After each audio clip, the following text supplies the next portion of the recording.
man coming. Not me.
Our mission at the Shriners Hospitals for Children Canada is to really make the lives of patients and families the best that it can be and really lift up patients who need our services to fulfill the most optimal version of themselves. We take care of all orthopedic problems in pediatrics, but we super specialize in really rare conditions and complex conditions that involve orthopedics and other specialties. A lot of the patients that will come to the motion lab are surgical candidates. So the surgeon may be able to do a great plan with just medical imaging, with the clinical history of the patient and some observation, whereas the motion lab will bring real numbers that we can measure that the eye cannot catch necessarily. And so it allows us to be more precise in the diagnostic of the patient, and then it allows us to better plan the treatment. Rehabilitation is not easy. It's a tough part. So when we do rehabilitation, we did the surgery. Now we have the tough part, moving with difficulties, and it's saying, okay, now you're gonna have to do something that you might not wanna do. So how do we make that enticing for a patient to do this? And when I see parents writing back and saying, going to physio is the best part of my day, I said, oh, we're doing definitely something right. Without Shriners, I know my leg wouldn't be straight. And Shriners, it's really special because there's only 2 doctors that can do this type of operation. So I know I couldn't just go to another hospital. It was here or I wouldn't do it. So everything is super for me and the future looks bright ahead. Shriners is incredibly unique because we take the time for our patients. We take the time to listen, to understand what their needs are. Our team in social services, we try and make it as simple as we can for our families. Families coming from out of province, having a greeter meet them at the airport, drive them to the hotel. We make sure that our families are comfortable in what they do and in their decision of coming to our hospital, knowing that our people are the best that you can have right now. Yeah, this place is definitely like a family because they treat you very nicely here. They treat you like you're one of them. When you come in for like an x-ray, like, hey there, Michael, you know, how are you? Yeah, everyone that works here definitely has positive attitude, always smiles on your faces. I know a lot of people here. I love them like a family. You know, when you're a parent that has a child that's disabled, either wheelchair or has some disability, it's tough on the parents. And when they come to the Shriners and they see other parents that have the same kind of child as they do, it's almost comforting in a way, and they can exchange ideas. I can't tell you how many patients became friends from different backgrounds completely. French or English, it doesn't matter, because they have the same kind of disability, they become friends because they see each other in the clinic together, and sometimes we make sure to invite them at the same time, you know what I mean? Like, we make that effort, so that these conditions, that these kids, feel good, and the parents feel great about that. And I think that that's something that we pride ourselves in. During the treatment, when it's really hard on him because he goes through a lot of emotions, anxiety, we always have one nurse that comes to distract him, to play games with him. They bring their virtual goggles so that he doesn't think of the pain that he's going to go through. All these little details make the Shriners so special. We cover a wide range from the molecular to the bedside of the patient. And that was the vision from the get-go. And I think the best example that this vision works is that this facility has developed a standard of care for 3 pediatric metabolic bone diseases. So those now are the treatments that are used throughout the world that were developed here at Shriners Hospitals for Children Canada. And I think it is unique because it has a very high-performing research center, which not all hospitals have. We are becoming experts, and in certain cases we are identified as the leaders in North America in rare and complex bone-related disease. For certain, we have the biggest group of patients for osteogenesis imperfecta in North America. But that being said, we want to be identified as a leader in pediatric orthopedics so that when your kid has a rare disease or complex, it's obvious that you're going to come at Shriners. And we want to be the place in Canada. That's part of our vision. Shriners is special because... Good afternoon. Welcome, hockey fans, sports fans, family and friends across the country, and random clickers alike, to our ongoing live coverage of the 2025 Para Ice Hockey National Championships being held here in Bridgewater, Nova Scotia. We are on Game 3 on Day 2. This is a game between Saskatchewan and Team Manitoba. And we're off. Team Manitoba seems to have won that face-off. Coming in the right side. A whistle called. And I think it was an early offside there. Right off the bat within the first 10 seconds of the game. Yeah, we'll bring it back out of the zone.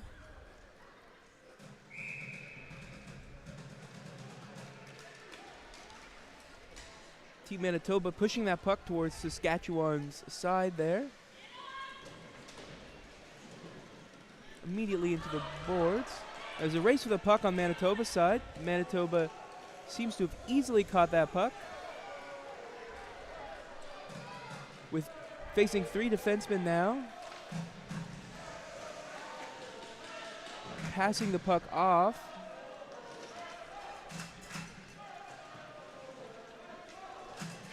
Saskatchewan trying to defend Manitoba at the moment.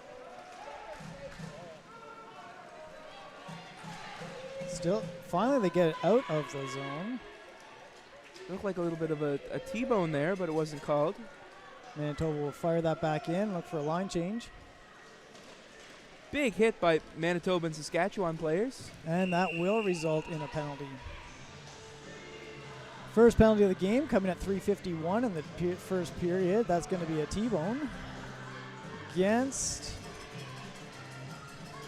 Not sure who's going to the box.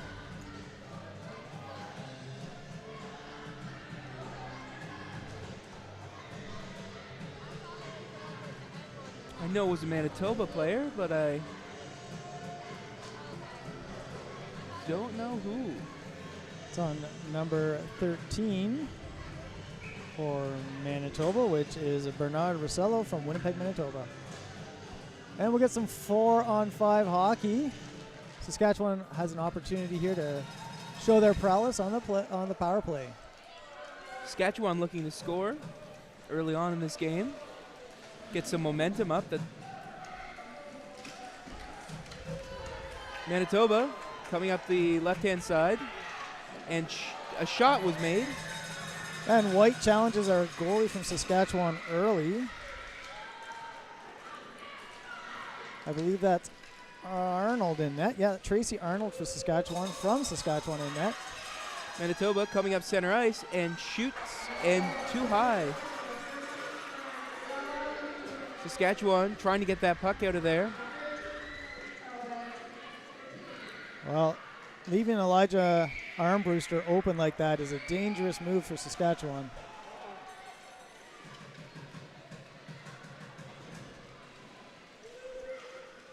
Elijah Armbruster has 4 goals and 2 assists in this tournament thus far. One of 3 Armbrusters on that Manitoba team. Manitoba looking to come up their left side into center ice. That'll be whistled down. Interesting note, there are 3 Manitoba players on the Saskatchewan team. Saskatchewan team made up of multiple different provinces.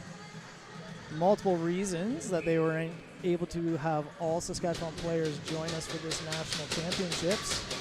As a result, it is a mixed bag of players from Atlantic, Saskatchewan, Manitoba. Number 17 from Manitoba taking that face off. So likely some home teammates playing against each other in the Manitoba group. Good pass by Manitoba. A lot of defensemen there to respond, and the shot was too high. Yeah, Maidennick just couldn't keep a handle on that. Manitoba pushing up center ice. And caught by the Saskatchewan goal. Still loose though. Oh. And he will finally cover it. Arnold didn't really see that one. It was right under the pad, but was still technically loose until she got her stick down there. Able to cover it up and whistle it down. 3 seconds left in that penalty.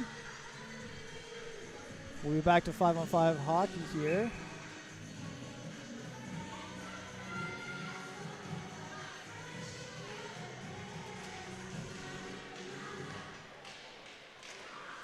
Manitoba looking to capitalize on their additional 5th player added after the penalty.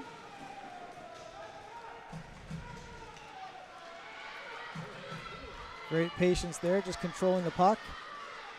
Good pass by Manitoba, trying to get out of that cluster of people. And that is 22 Luke Armbruster showing that patience there. Manitoba still looking for their first goal after 2 shots on net. Saskatchewan trying to get something going here. Playing good, decent defense thus far. Manitoba looking to shoot. And there's too many defensemen there.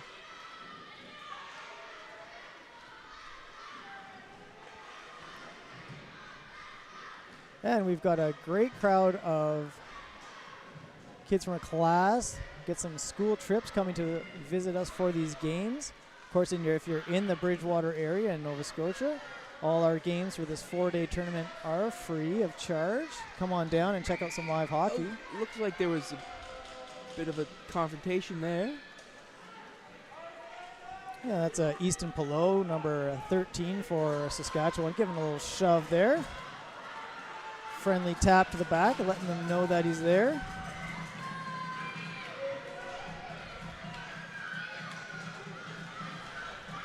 They're in the boards now. Looks like we're coming up. Saskatchewan's coming up Manitoba's side. And Manitoba gets the puck. Good pass by Manitoba, but they didn't seem to keep control of it. They got control of it now. Coming up the right-hand side. And scores for Manitoba. Ooh, challenging one for Arnold there. Low and hard on the stick side. You can see her with the single pad there. She's got to really get that pad turned in the right direction just to prevent that. But found that hole right in the corner. Low and on the stick side. I'm sure Arnold wishes she had that one back. And just a great ripper. A bit screened by number 6 from Saskatchewan. That's Alex Clark from the Atlantic provinces. The only Saskatchewan player thus far to have a goal in this tournament. Big face-off. Number 21 from Manitoba.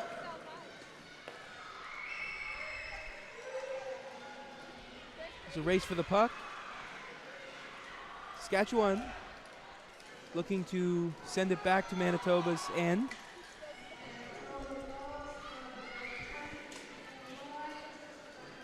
Manitoba maintained the control coming up center ice. The puck seemed to hit number 18 from Saskatchewan. Obviously not on purpose, but that looks like it hurt. And that's my teammate on the South Shore Ice Storm, Nolan Anthony from the Atlantic, playing for Saskatchewan there. The local para hockey team is the host of this tournament. A lot of volunteers from our team making this happen this weekend.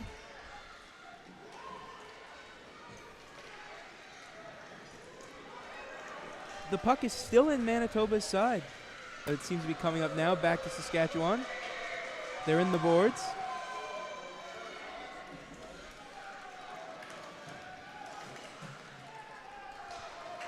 Manitoba looking to get a breakaway. Shoot. But too far to the left. Manitoba continues to put on the pressure with 8:30 left in this first period. Good opportunity there. Seems like there was a collision between two Saskatchewan players, preventing them from getting the puck. We've got a penalty coming here. A little confrontation off the puck. We'll see what that call ends up being.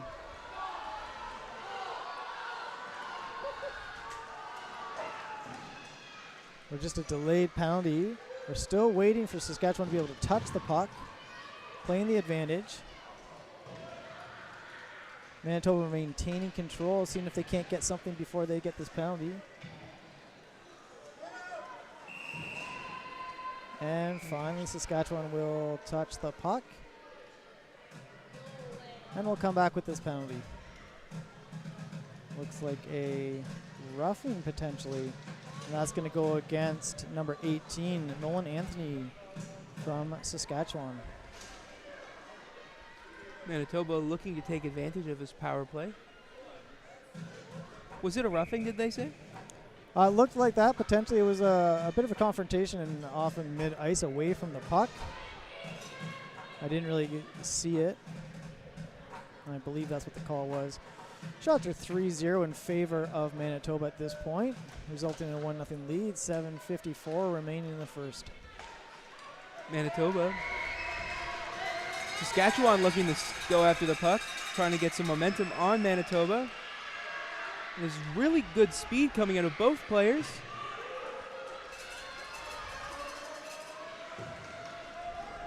Saskatchewan really trying to keep that puck on Manitoba's side. And good defense by Saskatchewan. Manitoba in their black and yellow, coming like a bunch of bumblebees flying in there. That was more like a bee swarm. The intensity in this power play, they're definitely showing that they want another goal. And the shot by Manitoba. Arnold stands up nice and solid on that. And a whistle came after the save, and I'm not sure, there's a little bit of a tussle there. Certainly the captain from Manitoba not happy about something.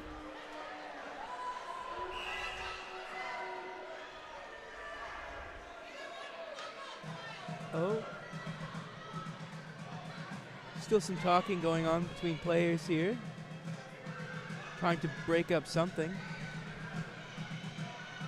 Neither team happy about what the other team has done. To be expected. Looks like there was a T-boning penalty on Manitoba. Still with 1:07 remaining on Saskatchewan's penalty. And we'll go to 4-on-4 hockey for 1 minute and 7 seconds with 7:03 left in this first. Saskatchewan still looking for their first shot on net. Number 16 from Saskatchewan taking this face-off.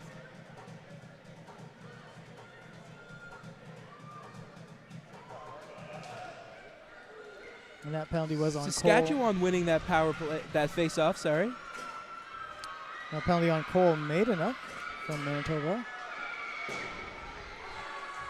Puck's coming down to Saskatchewan's side. Looks like there was an icing violation coming back. Bring that back down. Manitoba's side. 50 seconds left on Saskatchewan's penalty. Saskatchewan really looking to even the score here. Hopefully they can take advantage of this face-off.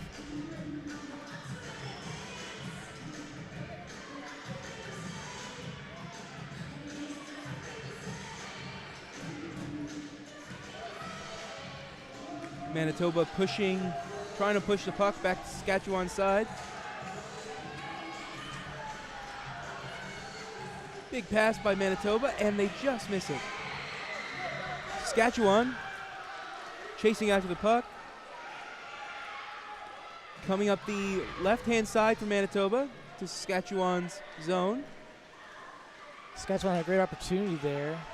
Manitoba's looking to get a shot in and shooting, and a score No, for Manitoba. blowing down. There's a whistle before the shot away.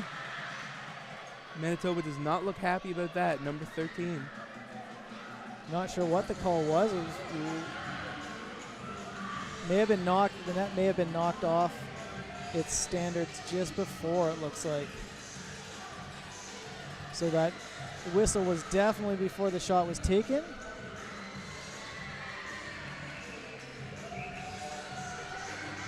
So we're going to get away with that one. Comes back out. Manitoba looking to take advantage of his face-off.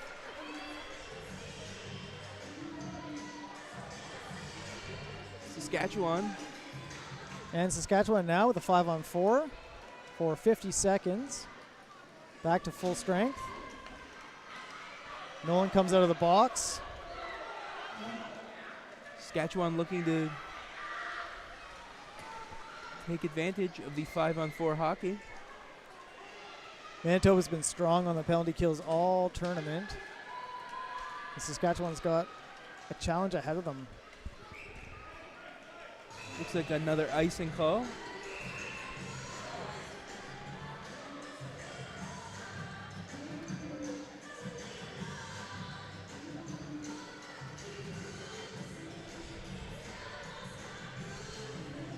.30 seconds left on the penalty. And probably off your screen, but Saskatchewan was going for the change on the icing, which of course is not an opportunity to refresh players.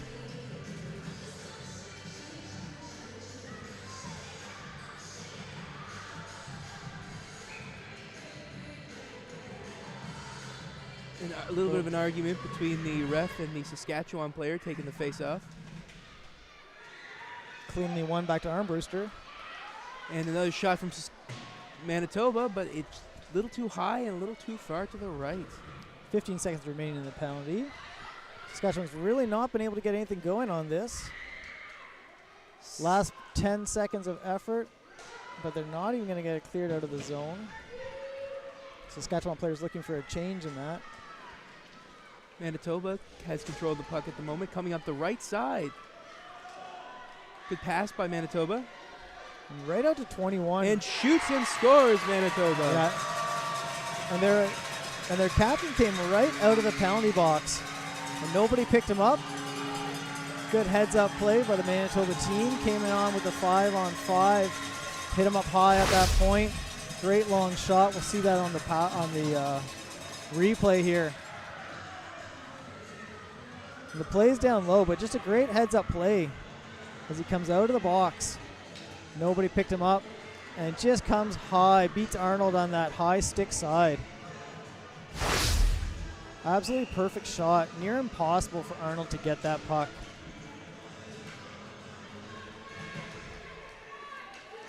Saskatchewan looking like they won that Oh, looks like Manitoba got that face off.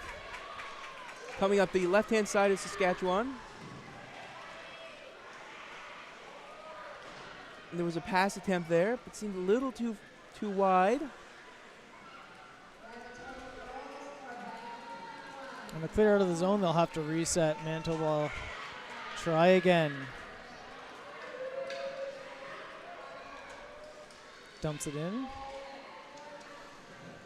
4 minutes and 18 seconds remaining in this first period. There's a race to the puck. That Manitoba player is so fast. Number 19.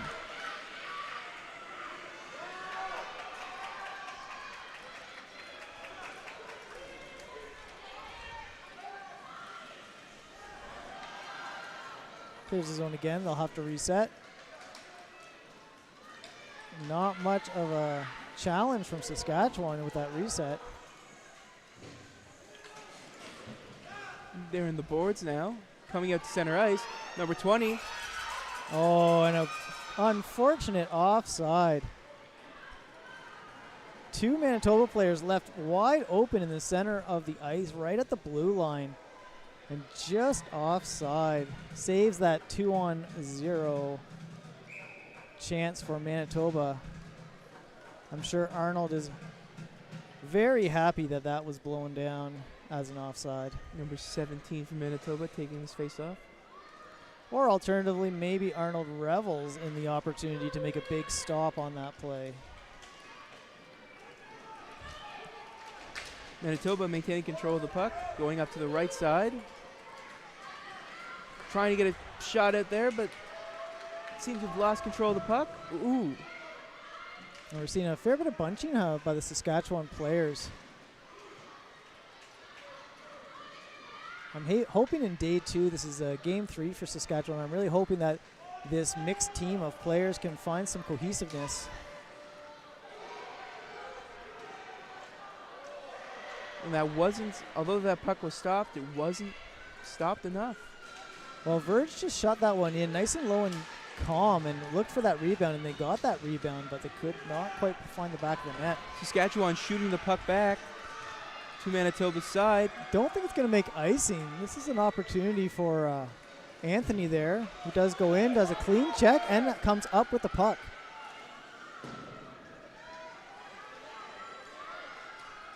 Saskatchewan now trying to maintain control of that puck.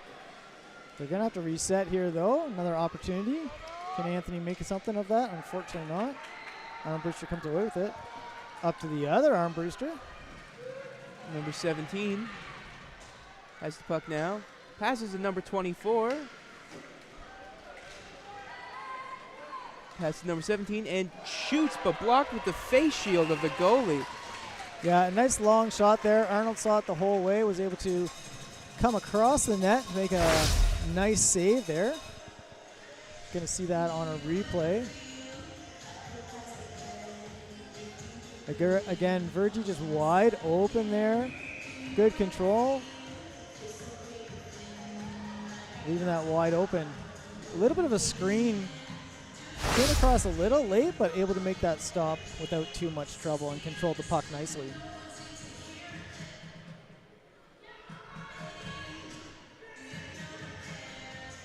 And we're going to get going here. Number 11 from Manitoba taking this face-off. Saskatchewan shooting over to Manitoba's end, and it is a icing call. And we'll bring that back down. I'd really like to see Saskatchewan get something going, either a breakout pass with a singular effort, but Manitoba's been all over them. Manitoba so far has been a fairly physical team. They've played quite choppy, rough, and tough hockey. They've got some great players with some decent speed. Doing so very well this tournament thus far. And Saskatchewan yet to find their game as a team. Manitoba looking to score. There's a lot of defensemen in the way. Number 6 from Saskatchewan has the puck now.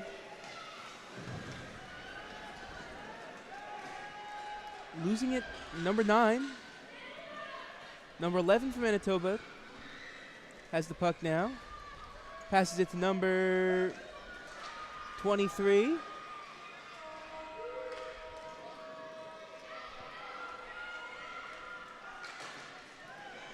fighting to clear the zone with 1:20 left in this period. Big check by Saskatchewan. Great opportunity here. Let's see if Saskatchewan can make something happen. Well controlled by the Manitoba players along the boards. Manitoba getting control back of the puck to number 14. With one defender, number 15 from Saskatchewan. Pass to number 18. Big check by number 6. Number 13 from Manitoba maintaining the puck. And it's stopped by the goalie. Great play by Arnold there. That was going to be a nice little pass across. Wide open net. That last play, Saskatchewan had all of their players down towards right by us along the boards. All 5 of them, leaving 3 Manitoba players wide open on the other side of the net, on the other side of the ice. Neutral zone challenge there. You can see the Manitoba roster on your screen. As I said, most of those players are, all their players are from Manitoba, and they have a few players on the Saskatchewan team as well. Another shot attempt by number 18 from Manitoba, but it was too high. With 40 seconds left to play in this first period, we Number are 2-0 for Manitoba. That one will take a funny bounce. Saskatchewan looking to maintain control of the puck, shooting it back down to Manitoba's side. Coming in with some speed, number 10. Under 20 seconds now. Opportunity for Saskatchewan. Ooh, number 7 T-Bones. That looked like it hurt. Unfortunate. Great poke away by Arnold. Good heads-up play.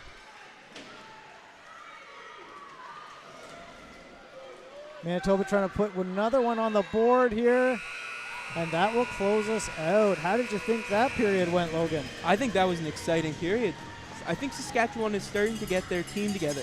Absolutely. They're starting to find their own. Still a lot of miscommunications. I'd like to see them spread out across the ice a lot more, especially on their defensive efforts.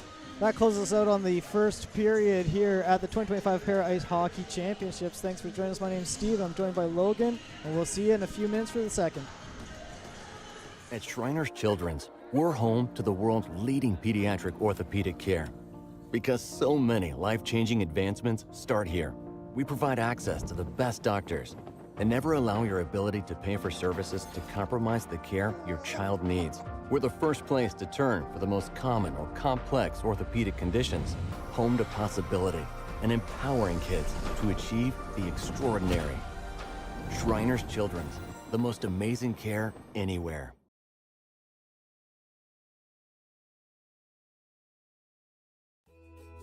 Our mission at the Shriners Hospitals for Children Canada is to really make the lives of patients and families the best that it can be and really lift up patients who need our services to fulfill the most optimal version of themselves.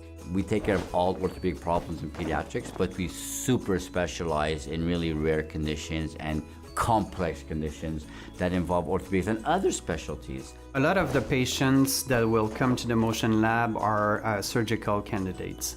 So the surgeon may be able to do a great plan with just medical imaging, with the clinical history of the patient and some observation, whereas the motion lab will bring real numbers that we can measure that the eye cannot catch necessarily. And so it allows us to be more precise in the diagnostic of the patient, and then it allows us to better plan the treatment. Rehabilitation is not easy. It's a tough part. So when we do rehabilitation, we did the surgery. Now we have the tough part, moving with difficulties, and it's saying, okay, now you're gonna have to do something that you might not wanna do. So how do we make that enticing for a patient to do this? And when I see parents writing back and saying, going to physio is the best part of my day, I said, oh, we're doing definitely something right. Without Shriners, I know my leg wouldn't be straight. And Shriners, it's really special because there's only 2 doctors that can do this type of operation. So I know I couldn't just go to another hospital. It was here or I wouldn't do it. So everything is super for me and the future looks bright ahead. Shriners is incredibly unique because we take the time for our patients. We take the time to listen, to understand what their needs are. Our team in social services, we try and make it as simple as we can for our families. Families coming from out of province having a greeter meet them at the airport, drive them to the hotel. We make sure that our families are comfortable in what they do and in their decision of coming to our hospital, knowing that our people are the best that you can have right now. Yeah, this place is definitely like a family because they treat you very nicely here. They treat you like you're one of them. When you come in for like an x-ray, like, hey there, Michael, you know, how are you? Yeah, everyone that works here definitely has positive attitude, always smiles on your faces. I know a lot of people here. I love them like a family. You know, when you're a parent that has a child that's disabled, either wheelchair or has some disability, it's tough on the parents. And you know, when they come to the Shriners and they see other parents that have the same kind of child as they do, it's almost comforting in a way, you know, and they can exchange ideas. I can't tell you how many patients became friends from different backgrounds, completely. You know, French or English, it doesn't matter. Because they have the same kind of disability, you know, they become friends because they see each other in the clinic together. And sometimes we make sure to invite them at the same time. You know what I mean? Like, we make that effort, you know, so that these conditions, that these kids, you know, feel good and the parents feel great about that. And I think that that's something that we pride ourselves in. During the treatment, when it's really hard on him because he goes through a lot of emotions, anxiety, we always have one nurse that comes to distract him, to play games with him. They bring their virtual goggles so that he doesn't think of the pain that he's going to go through. All these little details make the Shriners so special. We cover a wide range from the molecular to the bedside of the patient. And that was the vision from the get-go. And I think the best example that this vision works is that this facility has developed a standard of care for 3 pediatric metabolic bone diseases.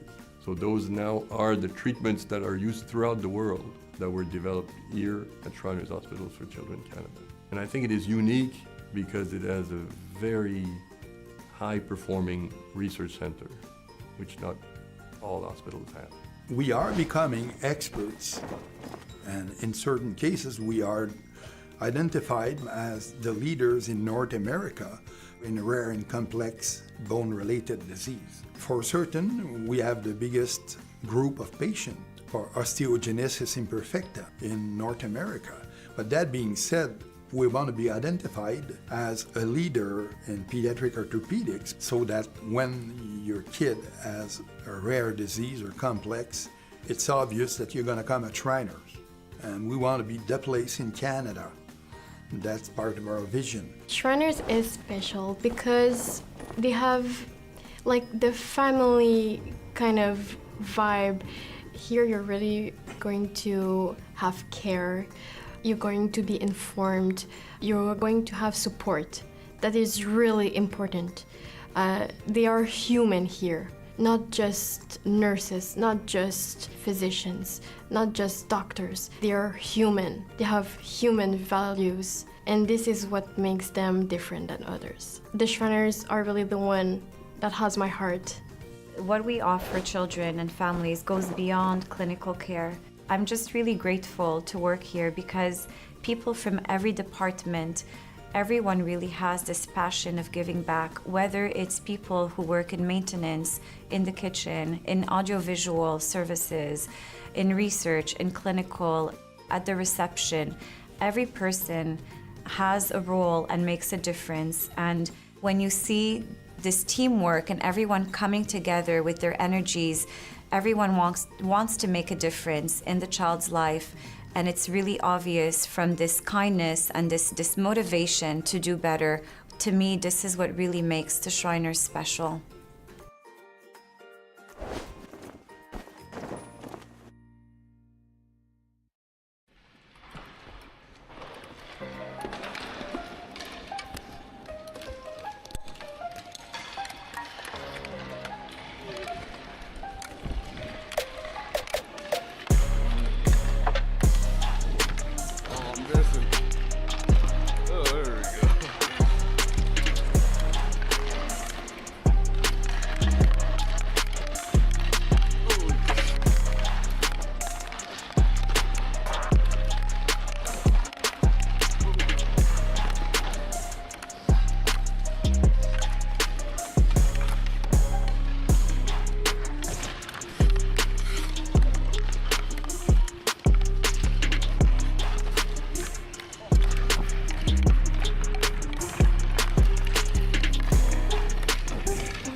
And we're back to the action here on day 2, game 3, period 2 of the 2025 Para Ice Hockey Championships.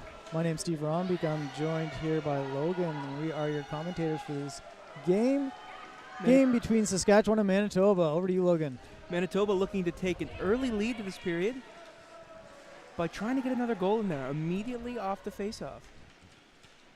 Yeah, we're at 2-0 in favor of Manitoba. Saskatchewan still looking for their first goal and their first shot. 9 shots on our goaltender for Saskatchewan to make that 10 shots. Amazing save by the goalie there. And that is Tracy Arnold from Saskatchewan. Saskatchewan coming in across the red line, but it's pushed back again by Manitoba. Manitoba coming up the left-hand side there. And then a shot in and score for Manitoba. Oh, a tough one for Arnold there. Hung out to dry for that effort. That's going to go to number 22 from Manitoba, Isaiah Armbruster, one of the 3 Armbroosters on that team. Good solo effort, picks it up in the neutral zone, takes it in by himself, beats the defender. Nice move on Arnold's stick side. Almost got her stick on that one. That was a great effort by Arnold. Tough break for her. Number 18. She's not quite ready yet. She seems a little shaken up on that from that last play. I think she might have got the glove hand twisted around a little bit by Armbruster. Certainly was a clean interaction, but and now Arnold looks like she's going to the bench. We might have a change in netminders at this time. Certainly hope that she's all right. See if we're just going to have a little bit of care, but we are looking to change up our netminders. That will bring Evan Fenrick into the net, number 1 for Saskatchewan. Just being tended to right now. We haven't actually switched goalies just yet. 13:57 to play in the second. Shots on goal now 11-0. Arnold certainly had her workout thus far, Logan. Oh, definitely. Blocking, 11 shots have been taken at the Saskatchewan net. Yep, so here comes Evan Fenrick from Saskatchewan, playing for Saskatchewan. As we've mentioned, a number of the Saskatchewan players aren't from Saskatchewan. And we certainly hope Arnold will be back in games to follow and that she is all right. And we'll get back underway here.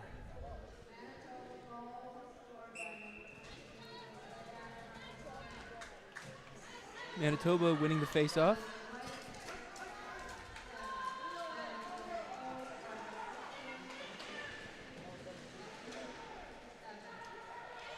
Manitoba looking to score again. Good defensive setup by Saskatchewan. Players spreading out, not bunching up like they've done in the first period. Maybe the coaches had a word with them in regards to their defensive positions. Saskatchewan chasing Manitoba. Check there.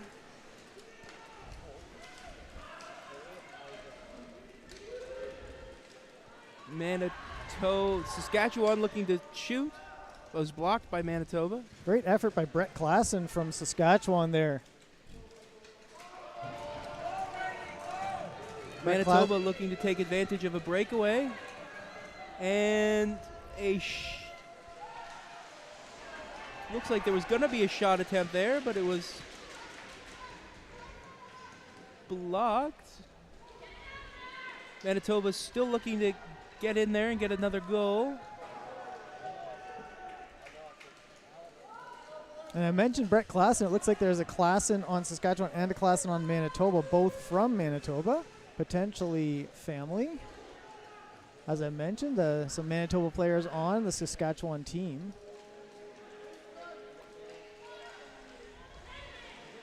Saskatchewan playing good defense here, trying to send the puck back to the Manitoba zone.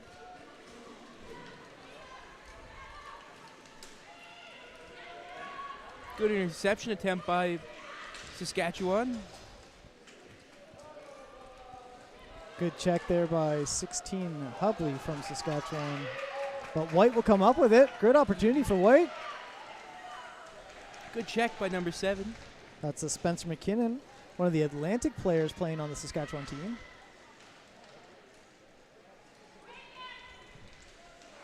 Manitoba looking to... Great opportunity there.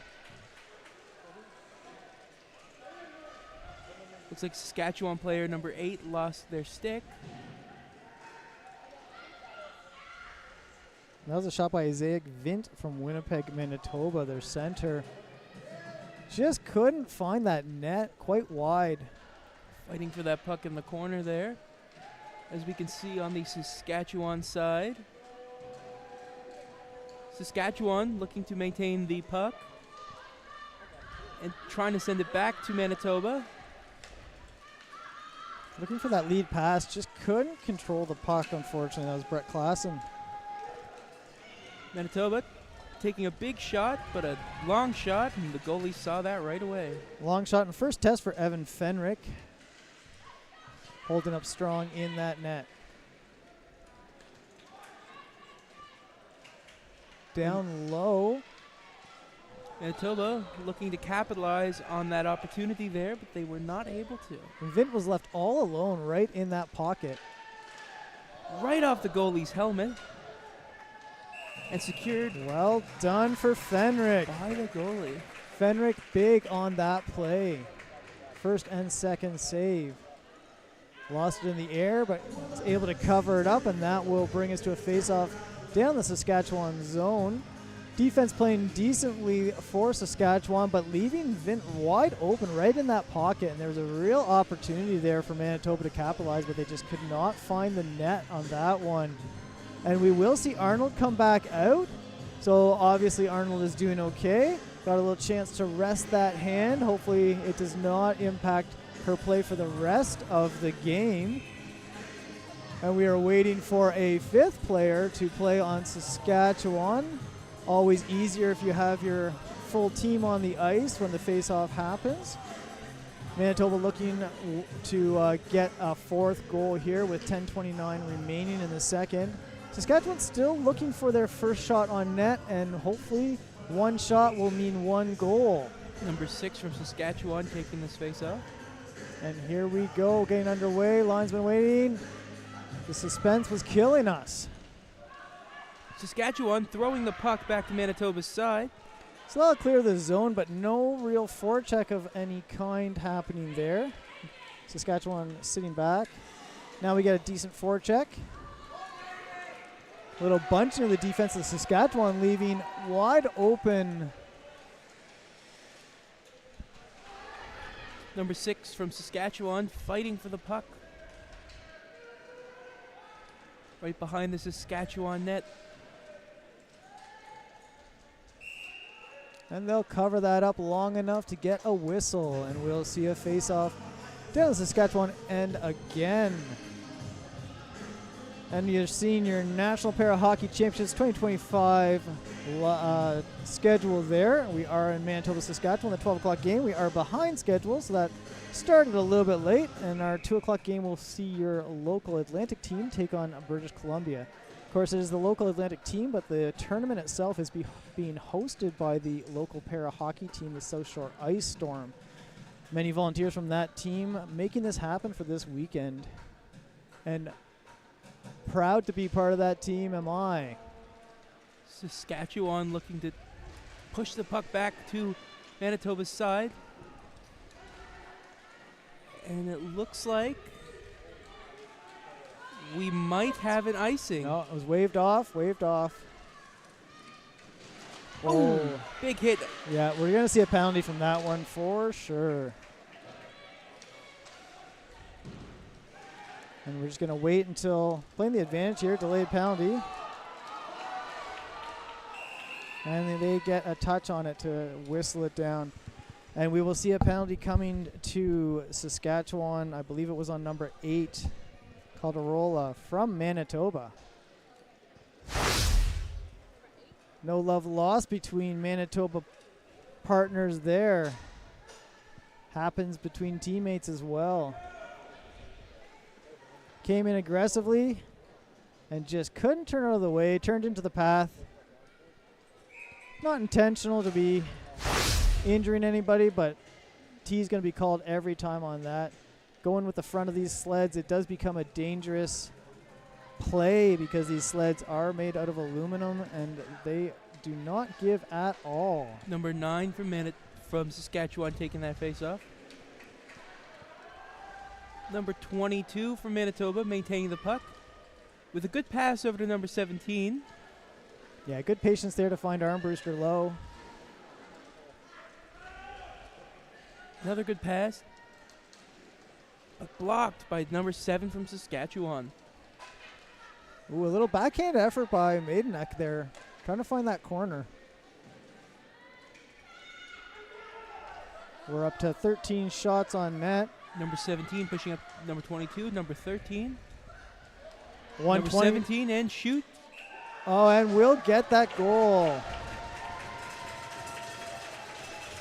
So Arnold went down a little early on that one, committed for the first initial shot.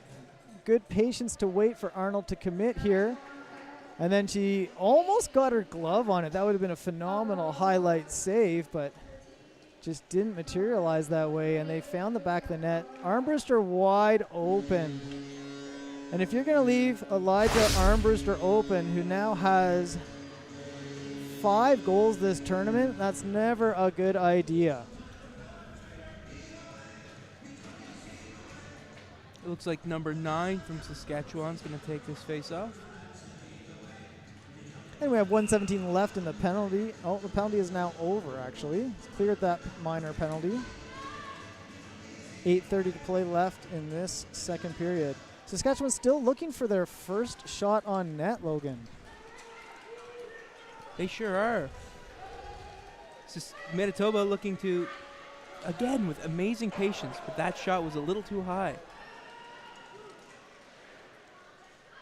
Saskatchewan looking to maintain some energy and throw it back to Manitoba's side of the arena.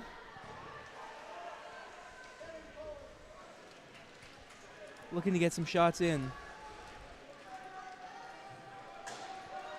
Manitoba, good save by the goalie. Another good save. And again, leaving one of the Armbrusters wide open on that wing. Takes a shot to the face. Whistle down. Hand pass. So that'll come out of the zone. Arnold coming up huge on that series of shots. One shot rebound. Second shot saved. Takes a shot to the head. She is coming up big. We're up to 16 shots. Definitely getting her workout this whole tournament. Lots of shots on their net. Big switch out of players happening right now. Get some fresh players on this play as we have our face-off just outside the Saskatchewan zone. Number 11 from Manitoba taking this face off to number 14. To number 15. Oh, big fall there from number 16. And a good save by the Saskatchewan goalie. Yeah, and we're going to get I think we're going to get a penalty here. It looks like either a holding penalty, I believe it was. There was definitely a tussle there. From number 13 from Saskatchewan, it looks like. Yes, you're correct. So that is going to be on 13 from Saskatchewan. That's going to Easton Pelot from the Atlantic provinces. Manitoba looking to take advantage of this power play. With 7:30 left in this second period of play. And it looks like still taking their time to number 21. Big shot on the goalie, but saved. Yeah, Arnold saw that one the whole way, covers it up fairly easily. The shots right now for the net is 18 for Manitoba. That's right, Logan Arnold getting her workout. And that shot there was definitely thrown in there by that captain, looking for the rebound. Arnold doing a good job of not allowing anything for Manitoba to pick up and potentially get their 5th goal of this game. Number 10 has control of the puck.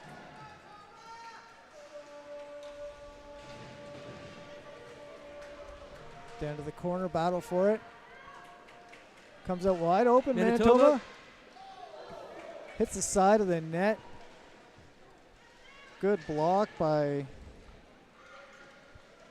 one of the Calderola players from Manitoba, but on the Saskatchewan team. Manitoba looking and shoot for Manitoba, but blocked. Big save by Arnold on that one. Got that arm up there. Manitoba really getting their shots in. Big block there. Elijah Armbruster left wide open again. Little late shot on that one. We're going to get... Looks like something was called. Yeah, we've got 59 seconds left on the holding penalty. Let's see on the replay if we can figure out what was going on there.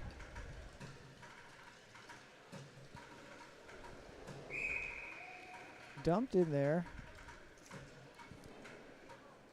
Number Wide 9 open. taking That was his the face off. big save by Arnold on that one. Just getting that arm up. Committed early like she did last time. Manitoba but White coming was up. not able to get it above her like Armbruster did. Manitoba coming up the the left-hand side. Manitoba looking to find an opening. Good pass from Manitoba. Being very patient here. Yeah, Maidenick had a wide open net there. Decided not to shoot. Oh, went for the one-timer that time. Had a wide open net again. That Saskatchewan defense really has to watch that back door. They're getting caught looking the wrong way. Manitoba looking for another shot. 10 seconds remaining in the penalty. We'll be back to full-strength hockey in just a second. 5:30 remaining in the period. We've got another penalty on the way. And that is going to... I think they said 15. And I believe that's White.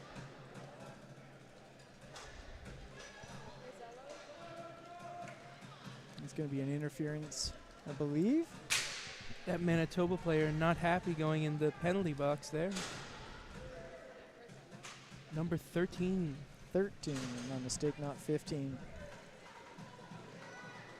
And that is Bernard Rossello, a winger from Winnipeg, Manitoba. Saskatchewan looking to take advantage of this power play.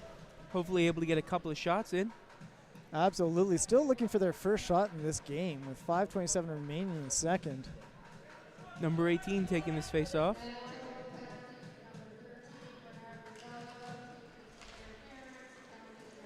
And Manitoba shooting the puck.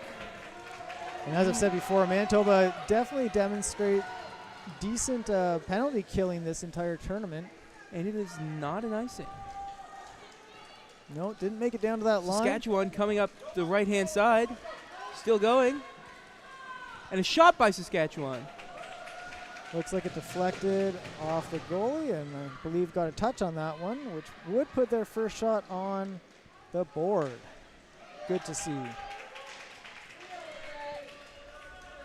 Saskatchewan looking to keep up that momentum to take advantage of this power play.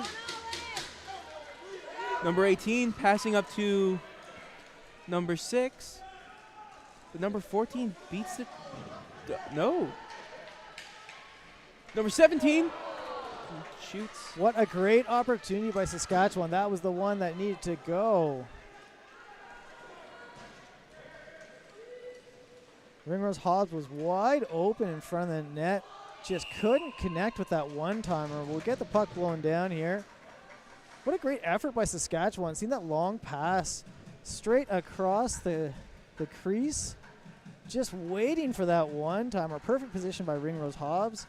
No defender nearby, but could not connect. Sure, they wish they had that opportunity back again.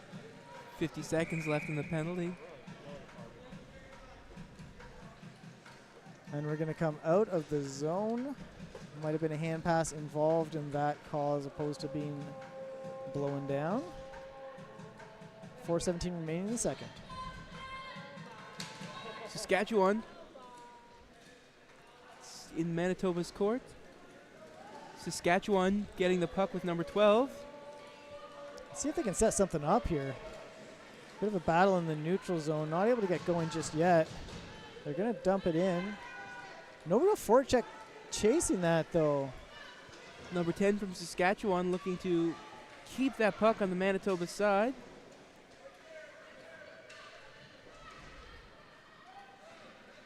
Now we fall under 20 seconds in that penalty remaining. Saskatchewan with an open net, number 7, but blocked by number 22 on Team Manitoba. Team Manitoba looking to get a breakaway.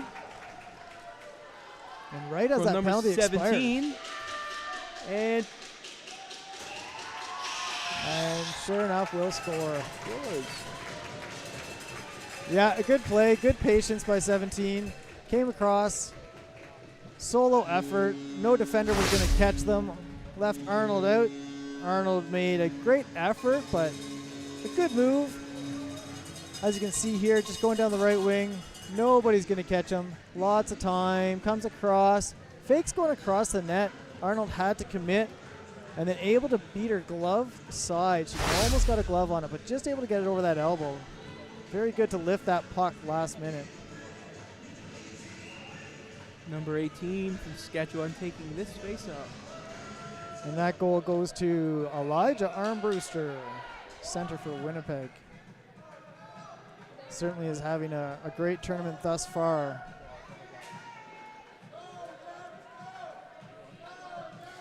Brings it to 20-1 for the shots in favor of Manitoba.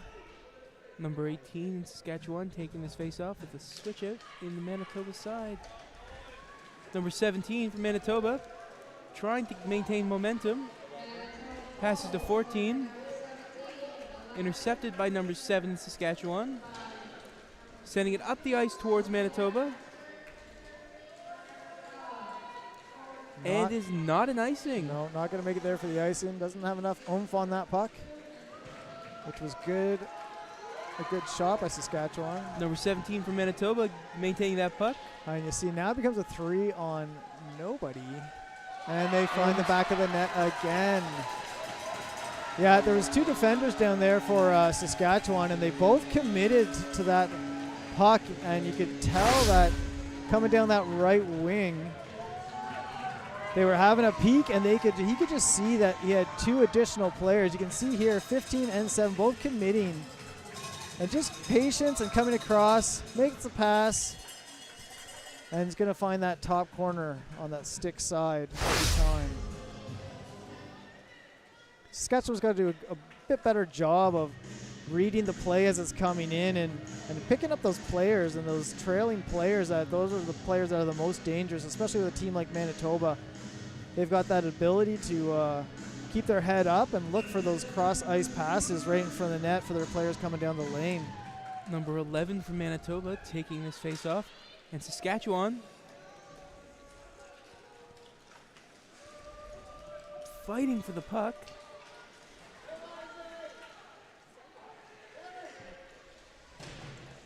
Big hit into the boards there by player, not sure, player number 11, I believe. Saskatchewan sending the puck back up, trying to get it to Manitoba's side. Manitoba maintaining the puck. Getting a shot in and blocked by the Saskatchewan goalie. Yeah, pretty routine one for Arnold. Nice catch. Good to get a glove on that so there's no rebound. Having a bit of a switch up for Saskatchewan here. 2:11 remaining in the second. Your score is 6-0 from Manitoba. Saskatchewan really looking for their next shot on net and hopefully finding the back of the net. We'll see what they can do on this face-off, see if they can win it and get a pass going. We're going to make sure the Saskatchewan players stay on the correct side for this face-off. Manitoba looking to get some momentum and get another shot in. Yeah, really dangerous pass there on the Saskatchewan end. Throws it right into the middle, looking for their own players, but inevitably you're going to get a Manitoba player right there looking to score.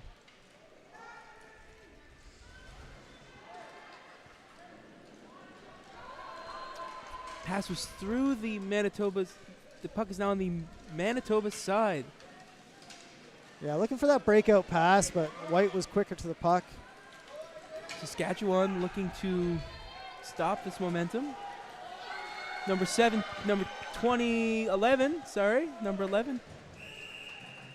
Puck was, whistle was blown. Good defense there, good positional defense on that one. 6 came around. When you're coming down on defense, it's really important to get right beside the player, and it's actually better to be just slightly in front of their body, and then they can't turn their sled.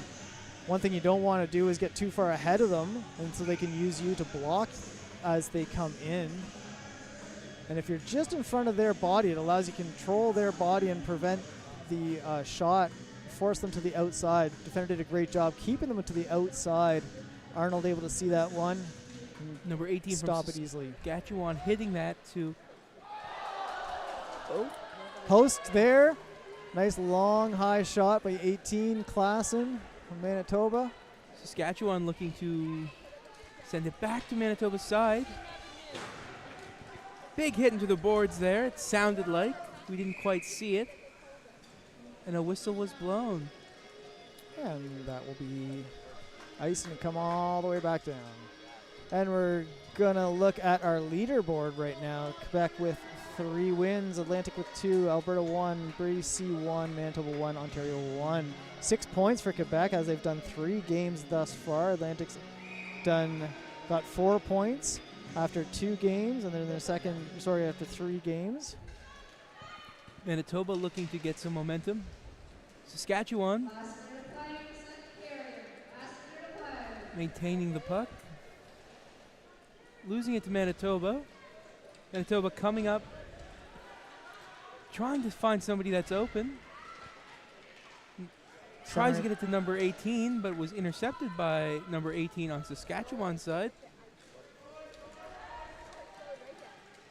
And number 24 from Manitoba is coming up center ice. Light pass to number 17 from Manitoba. There's a race to the puck now between 18 and number 7 from Saskatchewan. 20 seconds left for Manitoba to make something of this in the closing seconds of this period. Number 16 tried to make something work there, but was unable to. And we'll have another face-off with 11.2 seconds remaining in this second. Saskatchewan doing a decent job closing out here. They kind of were discombobulated a little bit there. Manitoba getting a few go-ahead goals.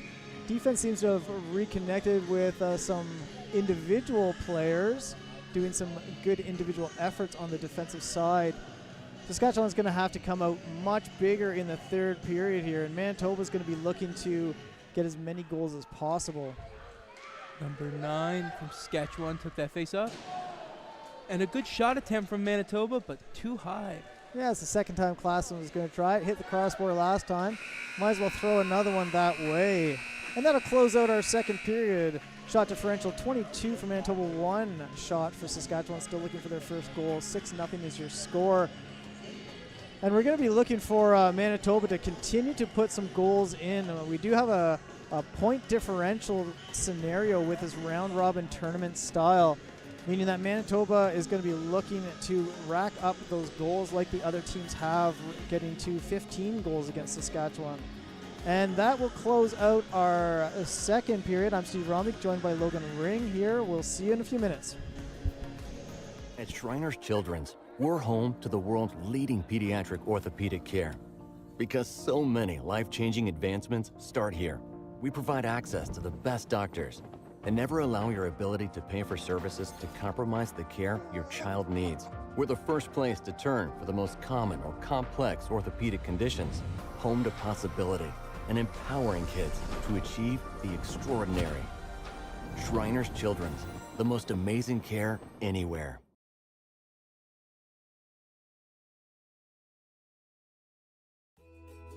Our mission at the Shriners Hospitals for Children Canada is to really make the lives of patients and families the best that it can be and really lift up patients who need our services to fulfill the most optimal version of themselves. We take care of all orthopedic problems in pediatrics, but we super specialize in really rare conditions and complex conditions that involve orthopedics and other specialties. A lot of the patients that will come to the motion lab are surgical candidates. So the surgeon may be able to do a great plan with just medical imaging, with the clinical history of the patient and some observation, whereas the motion lab will bring real numbers that we can measure that the eye cannot catch necessarily. And so it allows us to be more precise in the diagnostic of the patient, and then it allows us to better plan the treatment. Rehabilitation is not easy. It's a tough part. So when we do rehabilitation, we did the surgery. Now we have the tough part, moving with difficulties, and it's saying, okay, now you're gonna have to do something that you might not wanna do. So how do we make that enticing for a patient to do this? And when I see parents writing back and saying, going to physio is the best part of my day, I said, oh, we're doing definitely something right. Without Shriners, I know my leg wouldn't be straight. And Shriners, it's really special because there's only 2 doctors that can do this type of operation. So I know I couldn't just go to another hospital. It was here or I wouldn't do it. So everything is super for me and the future looks bright ahead. Shriners is incredibly unique because we take the time for our patients. We take the time to listen, to understand what their needs are. Our team in social services, we try and make it as simple as we can for our families. Families coming from out of province, having a greeter meet them at the airport, drive them to the hotel. We make sure that our families are comfortable in what they do and in their decision of coming to our hospital, knowing that our people are the best that you can have right now. Yeah, this place is definitely like a family because they treat you very nicely here. They treat you like you're one of them. When you come in for like an x-ray, like, hey there, Michael, you know, how are you? Yeah, everyone that works here definitely has positive attitude, always smiles on your faces. I know a lot of people here. I love them like a family. You know, when you're a parent that has a child that's disabled, either wheelchair or has some disability, it's tough on the parents. And you know, when they come to the Shriners and they see other parents that have the same kind of child as they do, it's almost comforting in a way, you know, and they can exchange ideas. I can't tell you how many patients became friends from different backgrounds completely. You know, French or English, it doesn't matter. Because they have the same kind of disability, you know, they become friends because they see each other in the clinic together. And sometimes we make sure to invite them at the same time. You know what I mean? Like, we make that effort, you know, so that these conditions, that these kids, you know, feel good and the parents feel great about that. And I think that that's something that we pride ourselves in. During the treatment, when it's really hard on him because he goes through a lot of emotions, anxiety, we always have one nurse that comes to distract him, to play games with him. They bring their virtual goggles so that he doesn't think of the pain that he's going to go through. All these little details make the Shriners so special. We cover a wide range from the molecular to the bedside of the patient. And that was the vision from the get-go. And I think the best example that this vision works is that this facility has developed a standard of care for 3 pediatric metabolic bone diseases. So those now are the treatments that are used throughout the world that were developed here at Shriners Hospitals for Children Canada. And I think it is unique because it has a very high-performing research center, which not all hospitals have. We are becoming experts, and in certain cases we are identified as the leaders in North America in rare and complex bone-related disease. For certain, we have the biggest group of patients for osteogenesis imperfecta in North America.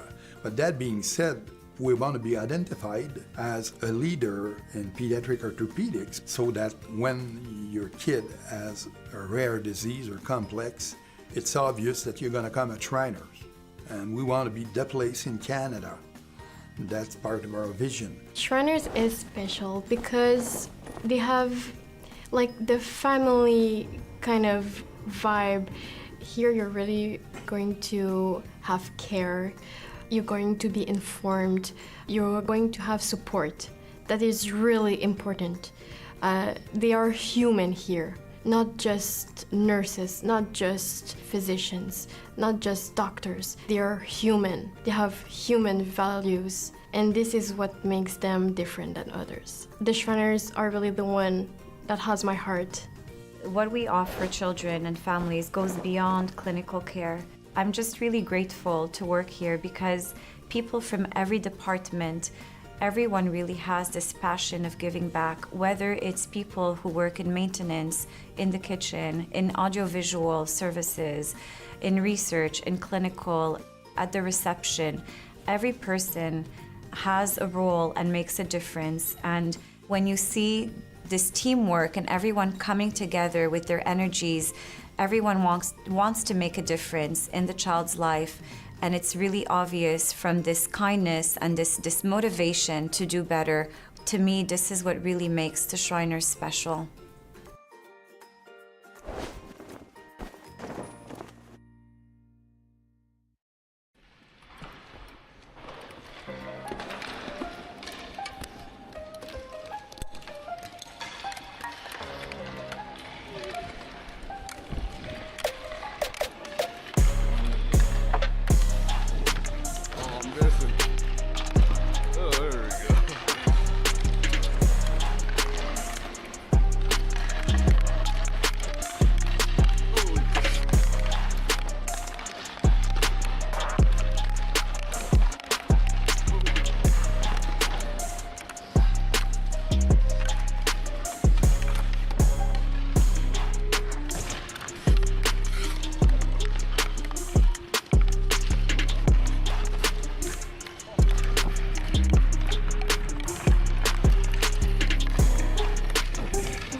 Casual with it.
flag coming. Hey.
All right, we're back.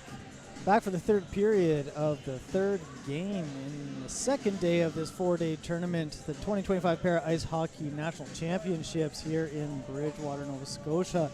And we're just getting all set up to get going. They decided to flood the rink between periods on this one, and we have seen throughout this tournament that we end up getting some puddles on the ice when they flood, and they're just not a cold ice surface here. And see if that comes into play in this early part of the third period. With a 6-0 lead for Manitoba over Saskatchewan. Saskatchewan seems to be trying to get control of that puck, stopping Manitoba's momentum. They're in the boards there. Chasing after the puck.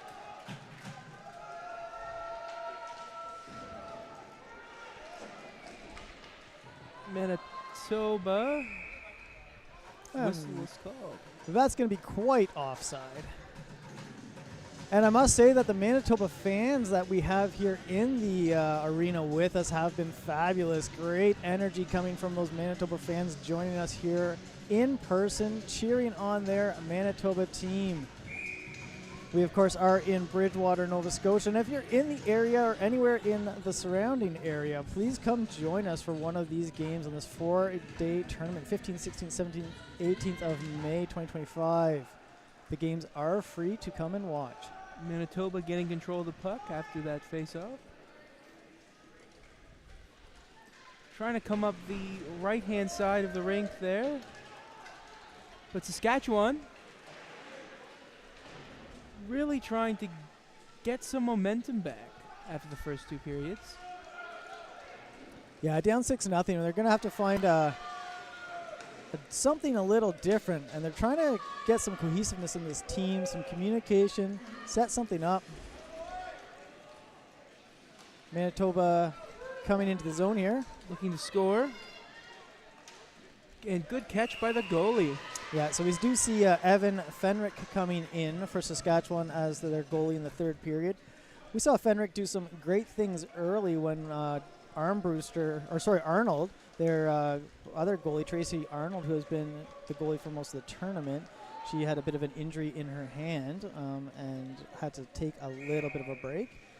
Fenrick showing some good things for making a few great saves there and is back in net for Saskatchewan. Manitoba looking to get back some momentum.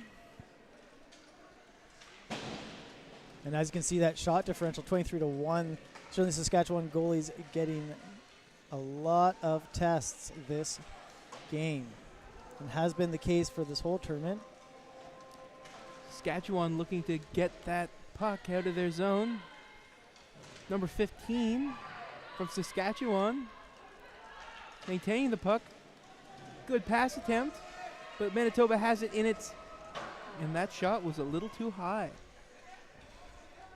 It's in the boards now. Looks like it's coming up for Saskatchewan. A race to the puck between Manitoba and Saskatchewan, but Manitoba looks like they're going to beat Saskatchewan to the puck. But good check there by Saskatchewan. Manitoba looking to respond with a good check by Manitoba there. Saskatchewan looking to fire the puck back down ice, possibly getting an icing. And it will be. They were looking for that long lead pass to Nolan, number 18 from Saskatchewan. Nolan Anthony just couldn't get a stick on that. If he had got a stick on that and been able to touch it, he might have had an opportunity. He's a pretty quick player. They had White back, though, and Manitoba's have a very fast defense, and they're very good at, sorry, not White, Wen's back on defense there. Just was able to beat to the puck. Even if it hadn't have been icing, it would have been able to beat into the puck.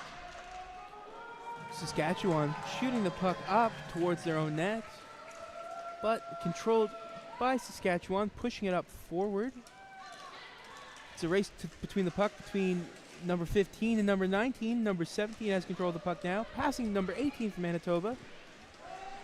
Coming up with number 16 from Saskatchewan into the boards there. Can't really see what's going on at the moment.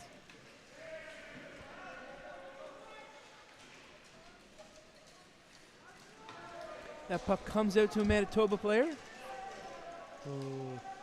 Good cross-ice pass there. Armbruster just couldn't get a stick on it. Number 14 took a shot at the net, but was easily blocked. Most likely looking for a rebound there. Number 12 from Saskatchewan has control of the puck now. Klassen with that long cross-ice dangerous pass. Gets away with it, gets it out of the zone. Number 14 from Manitoba.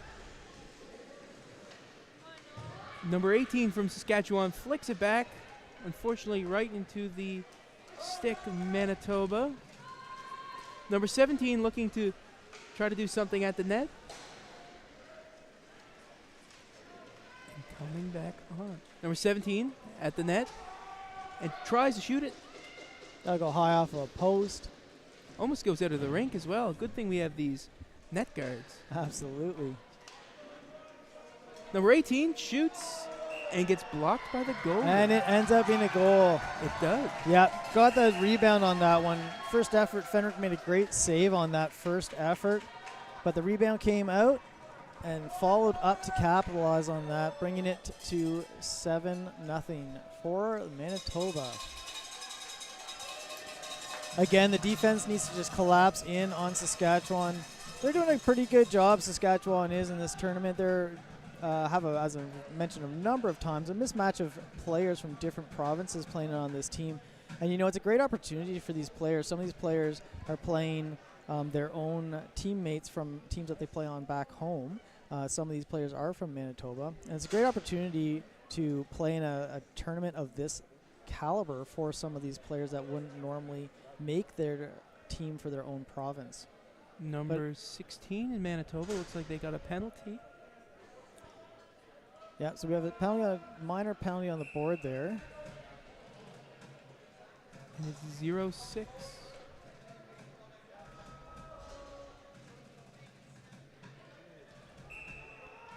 Number 17 for Manitoba taking this face-off. So Saskatchewan's looking to get something going on a power play. Let's see what this team can do with that. Big hit into the boards by number 15, Saskatchewan. Looks like they're okay, though. And that penalty being served by Rainey Delorier. Number 21 from Manitoba, looking to shoot, but blocked by Saskatchewan. A little bit of an equipment stuck there. A little bit of kicking a stick away from that Manitoba player to number 9. Number 21 from Manitoba tries to score there. Number 9 trying to get their stick back. It was just pushed away by a Manitoba player.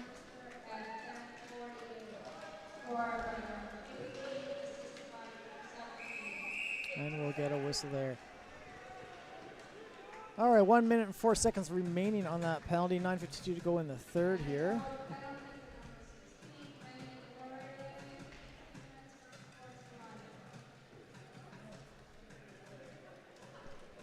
Looks like there's going to be some switch up for players.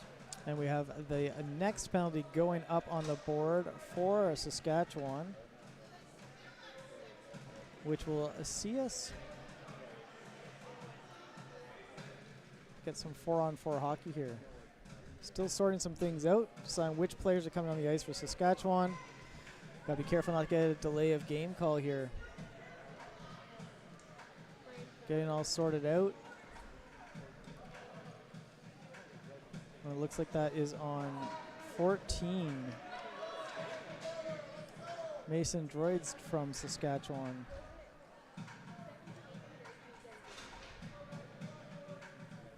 So let's play our 4-on-4 hockey here. Manitoba looking for that next goal. Got a minute 4 of 4-on-4. Number 17 took that face-off. Won the face-off, but it does go out of the zone. They're going to reset here. Let's see if Armbridge can get something going. Number 22 from Manitoba. Long shot trying to get the rebound. And secured by the Saskatchewan's goalie. Yeah, you're absolutely right there, Logan. Long shot in. Got that big, juicy rebound up front, but they just weren't able to get there quick enough to capitalize on that. Got 44 seconds remaining of this 4-on-4 hockey with 9:32 remaining in the third period. And we are looking towards our next game, which will be Atlantic versus BC at 2 p.m., which will be obviously a little bit later than that, so it'll be immediately to follow this since we're past 2 p.m. local time. Number 22 took a shot there at the Saskatchewan's net, but was a little too far to the right.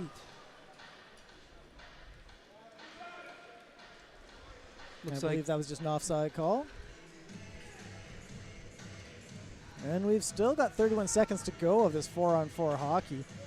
Saskatchewan's going to have to really dig deep. I'd really love to see them get at least another shot on net here. There's still only one shot on net from our Saskatchewan team. I'd like to see them move that puck up into the offensive zone and get something, even if it's a long shot, just start putting some pucks on net.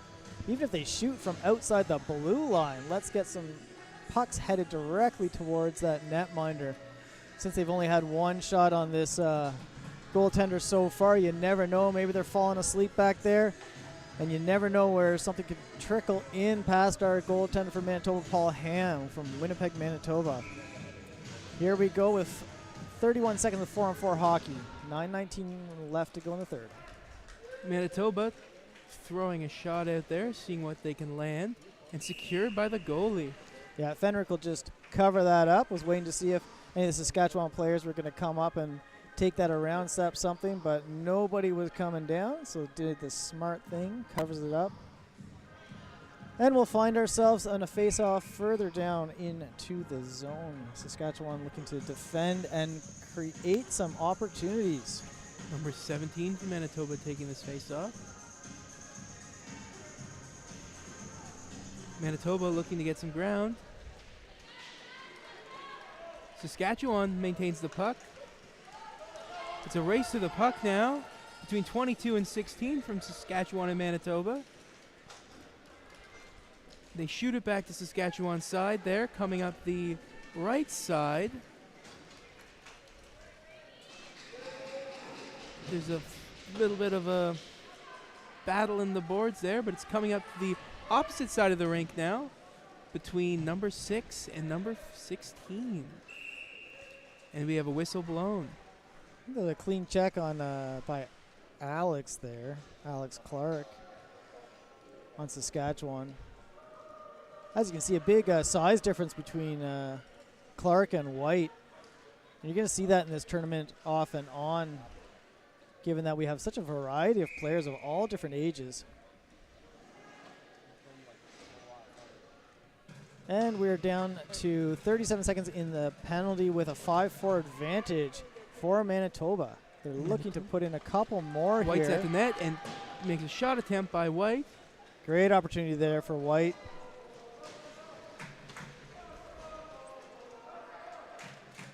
Fenrick has a very low style of play in the net. Manitoba shoots and scores for Manitoba, number 22. Yeah, definitely capitalizing on that. Armbruster did. And as I just mentioned before that shot, Fenrick is commits early, takes a lying down stance in the net.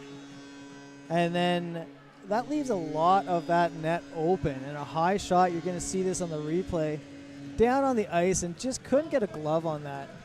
But as you can see, when you lie on the ice like that, you're leaving 3/4 of that net open and relying on your glove to be able to get there. And just couldn't find that puck on that one.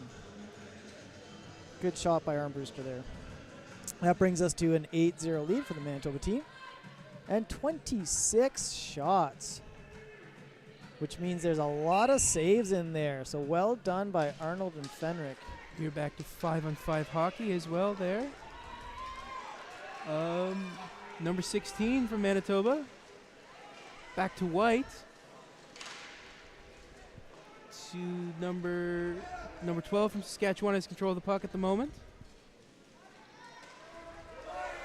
Big check by number 11. Back to number 14 from Manitoba. We're just past halfway in this period. Saskatchewan looking to capitalize on getting that puck to the Manitoba side. They're trying.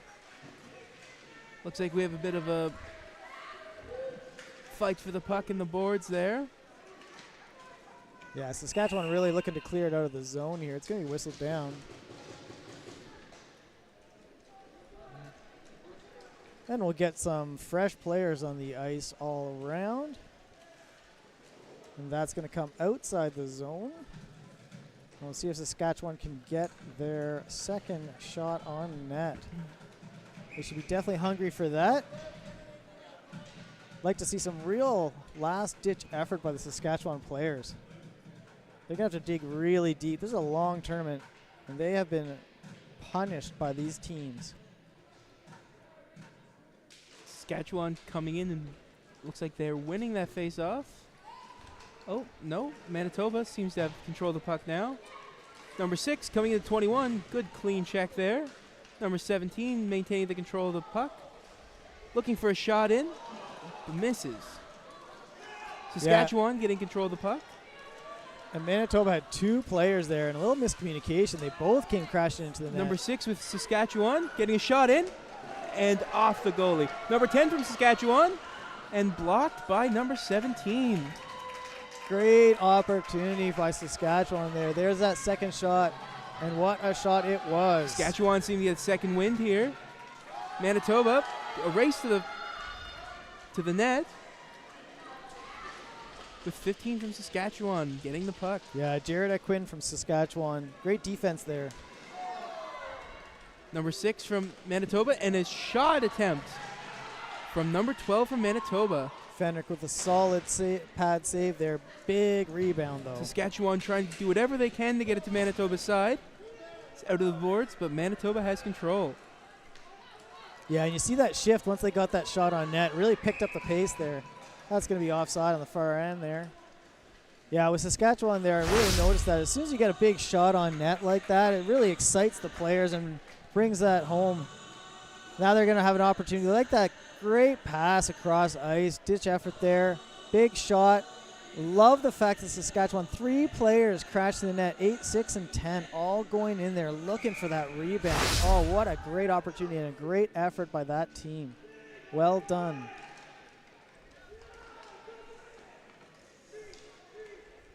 Seems like the puck is stuck under 11's sled. And that would have been Clark and the 2 Calderolas for Team Saskatchewan. Calderolas are from Manitoba, playing on the Saskatchewan team. Those were the players that were crashing the net. Great effort, guys.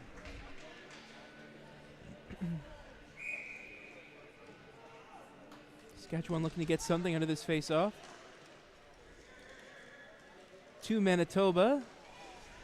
Back to Saskatchewan. Looking to race to the puck between number 10 and 22. But number 22 maintains control. Yeah, Anthony just couldn't find the wheels to beat out the Manitoba player to the puck on that one.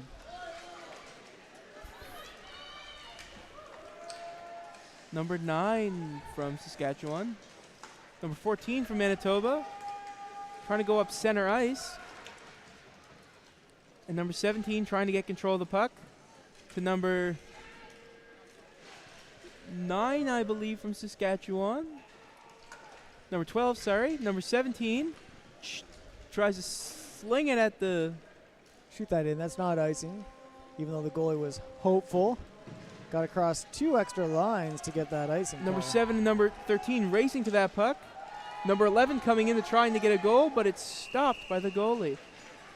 And I feel like that was a pass back by 7, maybe. That's Spencer McKinnon from Atlantic. Don't know whether he was meant to do that, but it certainly worked out. But they had to cover the puck. But that was a very, very dangerous pass there and an opportunity for Manitoba. Sitting at 8-0 with 4:50 to go in the third period. Shots 27-2 in favor of Manitoba. With that many shots, they're doing good to hold it at 8 goals. Manitoba has control of the puck at the moment, coming up the left side. Shot attempt by number 21, I believe, but it was too high.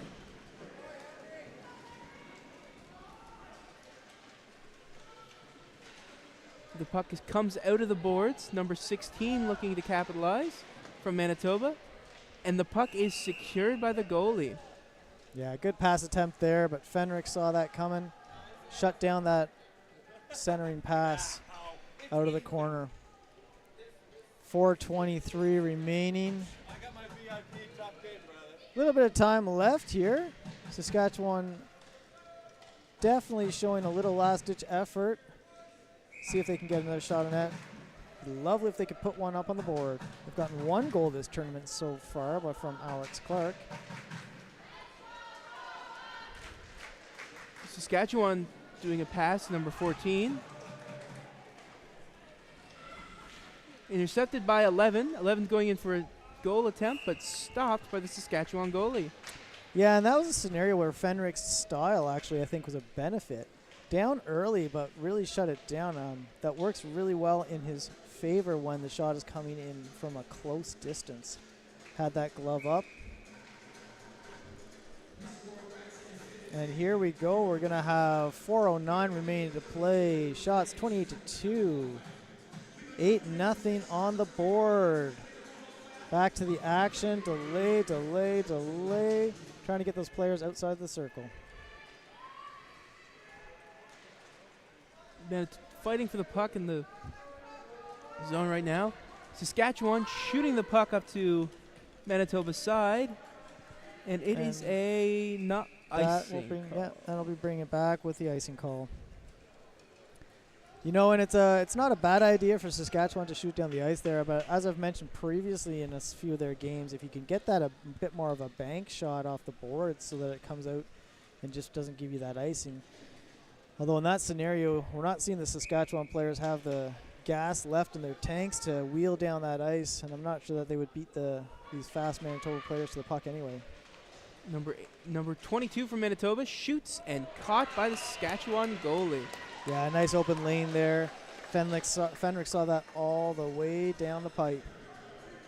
Centered, zeroed into his glove, and fairly easy routine catch there. Looked like a shortstop there, just grabbing that straight line drive.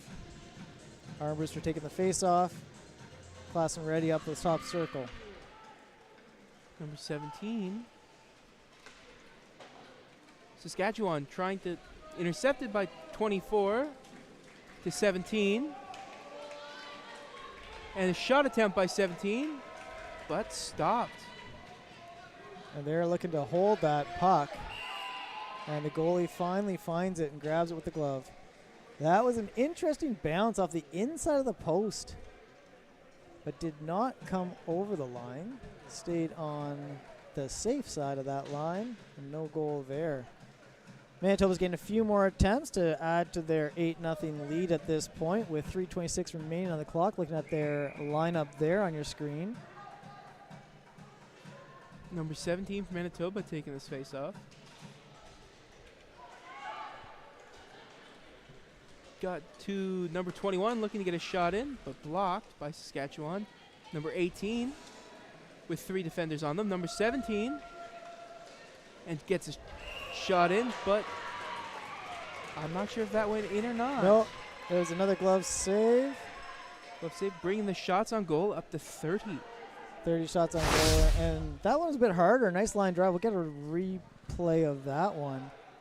Out, a bit of a bobble there. Manitoba setting it up. Longer shot here, waiting patiently and just taking that shot. Couldn't find a corner or the back of the net on that one. 17 for Manitoba taking this face-off. Number 14 at net. That one will get through. Again, secured by the goalie. Bit of a rebound that one, but Fenrick was able to find it quick enough and jump on that.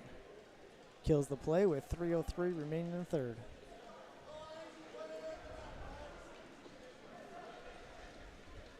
We'll get some fresh players on the ice for our teams. Finish this game off, 31 shots on net. Combination of Arnold and Fenrick doing a great job for Saskatchewan to keep that score down to 8-0.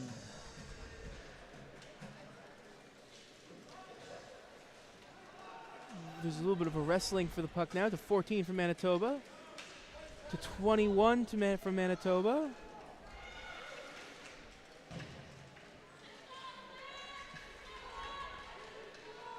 So it's going to be to 11. To 11 to 15, but a mishap there. Decent defense there, nice physical defense. 21 for Manitoba. Looking to push the puck back into Saskatchewan's court.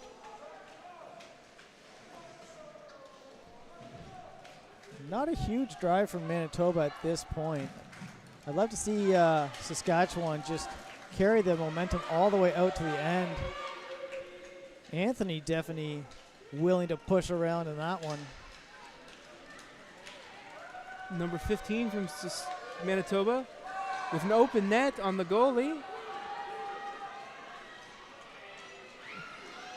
Oh, excellent poke away by Fenrick there. Solo effort on that by our goalie. From 19 to 17 check.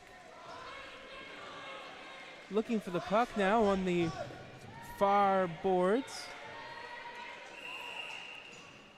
Eastern Palo will just tie that up on the boards for a period of time for Saskatchewan. 1 minute 32 remaining in this third period. Coming up next, we have Atlantic versus BC. Immediately to follow this, it is technically the 2 o'clock game, but it is going to follow this one immediately once they can get a chance to clear the players off the ice and get that Zamboni out and get it all polished up. And then we'll see 4 o'clock game, Ontario, Alberta, Manitoba, Quebec to follow, and BC, Saskatchewan, our late night 8 p.m. game in Atlantic time. Number 13 from Manitoba taking this face-off. Number 13 to number 22. Number 22 looking to do some damage there.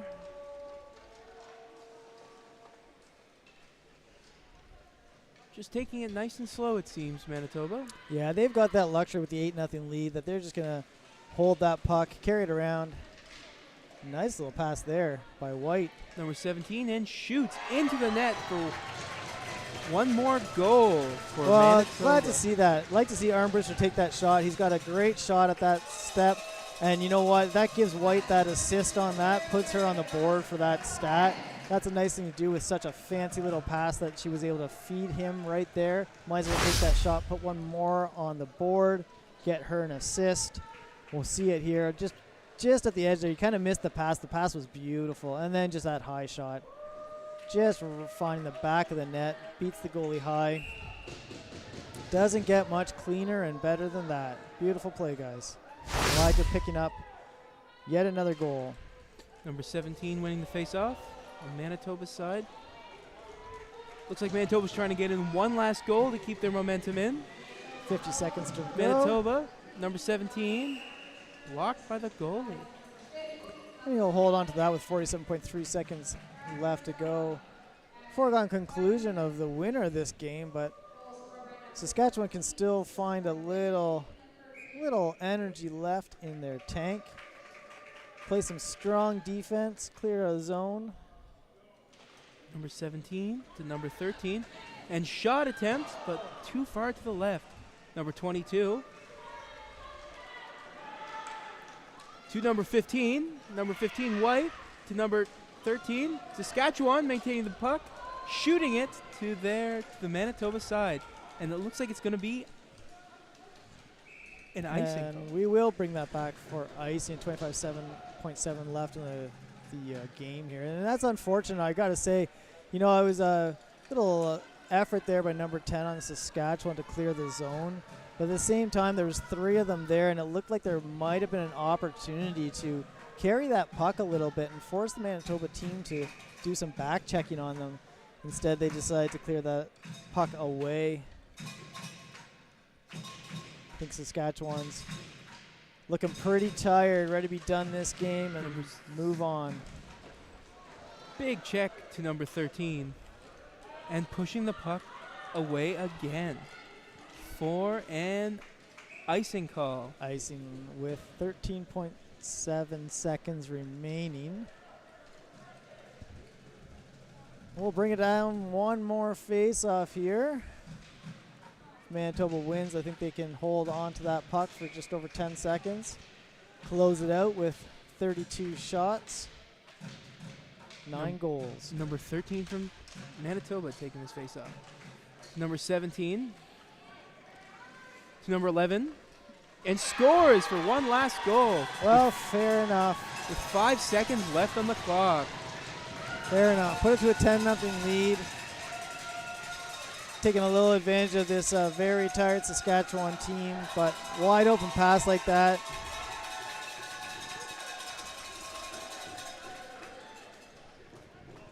Vint willing to take that one as a goal for their stats as well.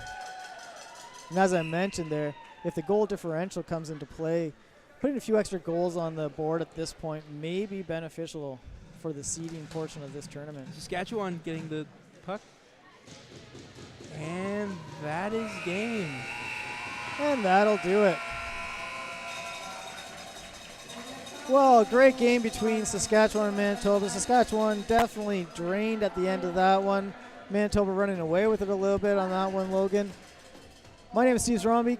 I can't even say my own name at this point in this tournament. And I'm joined by Logan Ring for that game. We'll see you again for the next game, which will take place immediately following this one. See you then.